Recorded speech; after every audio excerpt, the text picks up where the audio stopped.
Thank you, Mr. Speaker. When it comes to creating an infrastructure priority list, this government can't seem to help themselves. During the campaign, the Premier said, "It's time to end the political games and create a list." Then in July, with a smile on his face, the Infrastructure Minister told us the list is coming this fall. Less than 2 weeks ago, I was told the list would be coming sometime before Christmas. Now we're told it may never come at all.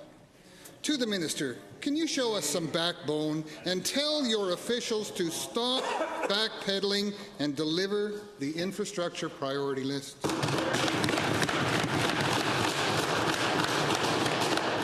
Thank you, Mr. Speaker, and thank you to the honourable member for the question. Well, certainly making sure that there are not games played with infrastructure during elections, by-elections and so on is something that motivates us, and I know it's very much of interest on the other side as well.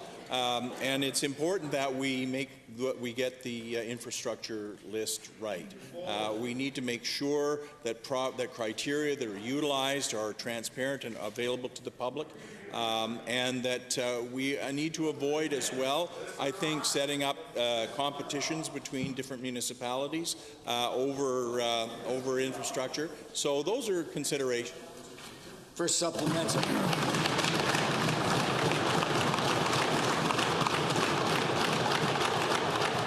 Mr. Speaker, I'm sorry, but that explanation just isn't good enough.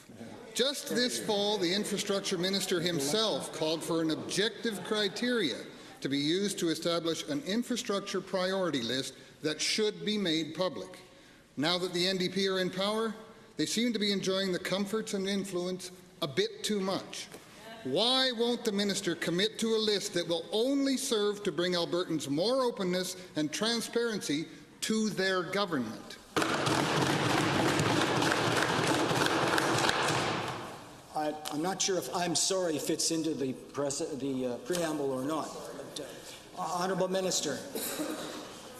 Thank you very much, Mr. Speaker. Well, the fact of the matter is, to the honourable member, we are going to do that. It is important to us, and we will be bringing forward transparency in terms of what the criteria is, and of course they're different between different types. You don't judge a road by the same criteria as a hospital or by a school. All of those things need to be sorted out, Mr. Speaker. It's a little more complex than the opposition would like us to believe, frankly.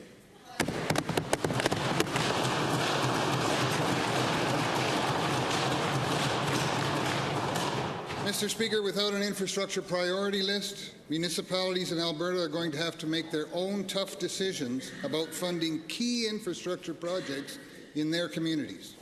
This seems to be something that the infrastructure has completely turned his back on. To the Minister of Infrastructure, are you intending to keep the linear taxation model in place that municipalities are relying on, or are you going to backtrack on that too? Honourable Minister.